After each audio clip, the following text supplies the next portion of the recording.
Ghostly tales, yet mirrors of human life. Hey everyone! Welcome to Encountering Chinese, Ghostly Tales from Liao Zhai. Today, I'm going to tell you two short stories. The first story is titled, The Orange Tree.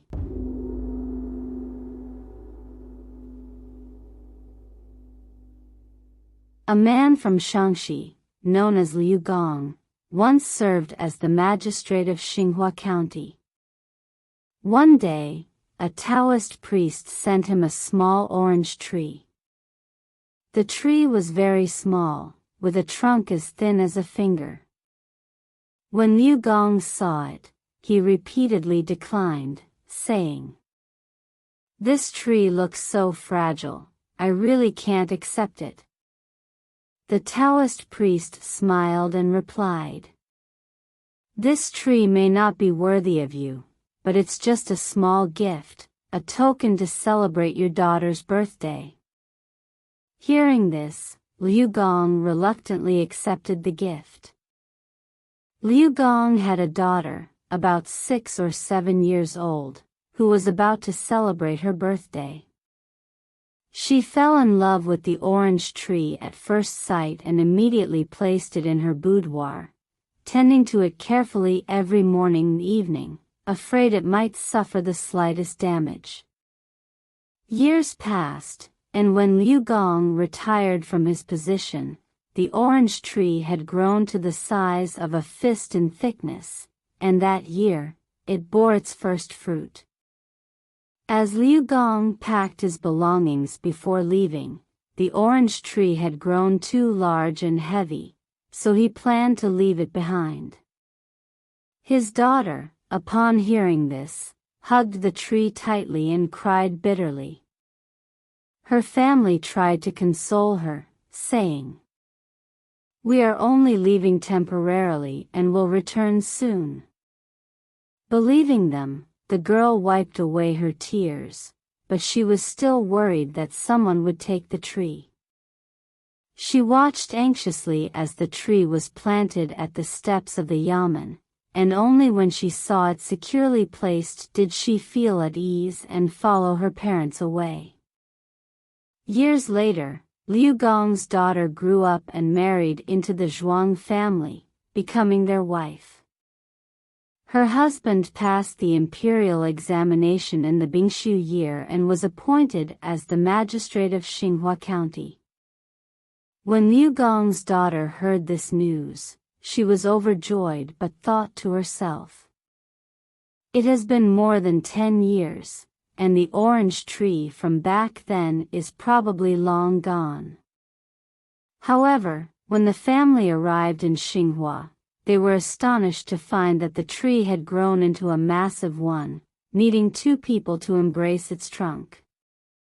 The tree was lush, with branches thick with fruit, over 1,000 oranges hanging from it. Liu Gong's daughter, curious, asked the old yamen runners about the tree. They all replied in unison, "Since Liu Gong left, the tree has grown very well, but it has never borne fruit until this year, which is the first time in over 10 years. When this story spread, everyone in the yamen was astonished.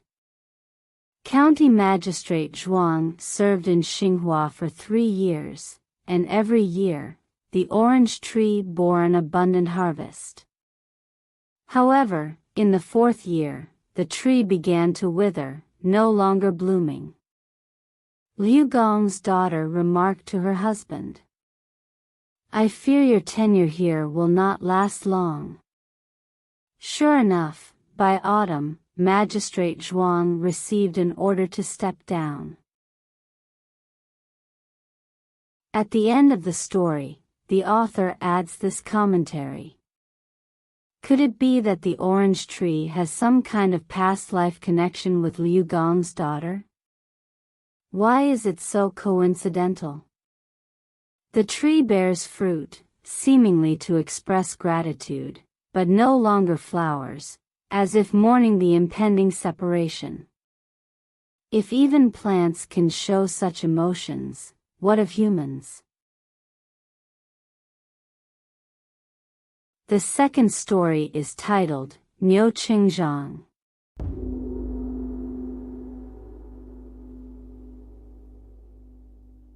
Chengzhang was a cloth merchant from Jiangxi, married to Zheng, and they had a son and a daughter, living a peaceful and stable life. Unfortunately, fate took an unexpected turn. When he was 33, fell ill and passed away, leaving behind his 12-year-old son Zhong and 8 or 9-year-old daughter. Zheng, unwilling to remain a widow, took control of the family's wealth and remarried, heartlessly abandoning the 2 orphan children. The Liao family had a 60-year-old widowed sister-in-law, who, though poor and without support, saw the children had no one to care for them. She took them in, and they struggled to get by together. A few years later, this widowed aunt also passed away, leaving the family even poorer and the situation more dire. As Zhong grew up, he wanted to follow in his father's footsteps and become a cloth merchant, but he had no capital to start with. His sister, upon reaching adulthood, married into a wealthy merchant's family. Seeing her brother's plight, she pleaded with her husband to lend Zhong a few dozen taels of silver. With the silver, Zhong set off with a companion to seek a living in Nanjing. Unfortunately, on the way, they were ambushed by robbers, who plundered their money, leaving them stranded and unable to return home. One day, while passing by a pawn shop, Zhong was struck by how much the shopkeeper resembled his late father. He was stunned and immediately inquired about the shopkeeper's name, only to find that it was the same as his father's. Filled with suspicion, Zhong kept a close watch on the shopkeeper for several days, and to his astonishment, the man's speech and mannerisms were exactly like those of his father. However, this was such an unusual situation that Zhong didn't dare approach the man directly. To uncover the truth, Zhong introduced himself to the pawn shop's workers, requesting a job and mentioning that he was from the same hometown as the shopkeeper. Upon seeing his name and origin, the shopkeeper's expression shifted, and he asked, "Where are you from?" Unable to hold back his tears, Zhong said his father's name. The shopkeeper's face changed suddenly, and he sighed deeply before asking, "How is your mother?" Zhong, unable to bring himself to tell the shopkeeper that his father had passed away, replied vaguely, "My father went out to do business 6 years ago and hasn't returned. My mother remarried, and my sister and I were fortunate to be raised by our aunt, or we would have starved." The shopkeeper's face changed dramatically, and with a deep sigh, he suddenly grabbed Zhong's hand, choked with emotion, and said, "I am your father." He then led Zhong into the back room to meet his stepmother. The stepmother, Ji, was in her 30s and had no children of her own. She was very pleased to see Zhong and arranged a banquet to entertain him in the inner chambers.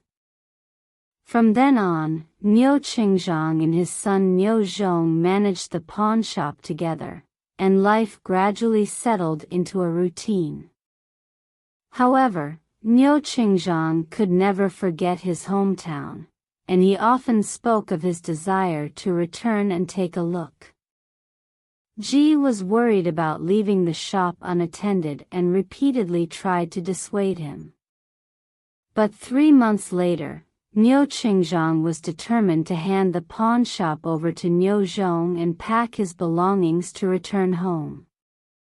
One day, while chatting with his stepmother, Niu Zhong finally revealed the truth that his father had already passed away. Ji was shocked and asked in disbelief, "How is this possible?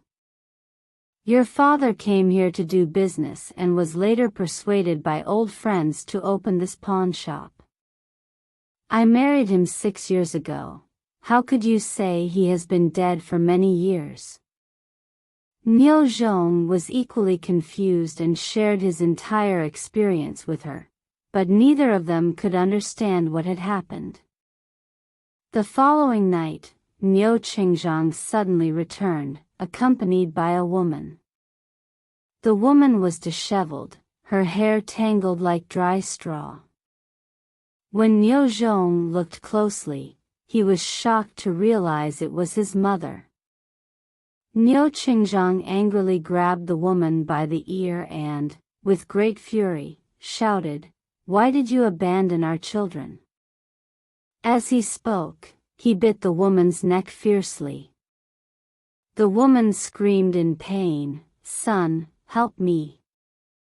Son, save me!" Unable to bear seeing his mother suffer, Niu Zhong rushed forward to stop his father. But as soon as he intervened, the woman suddenly disappeared.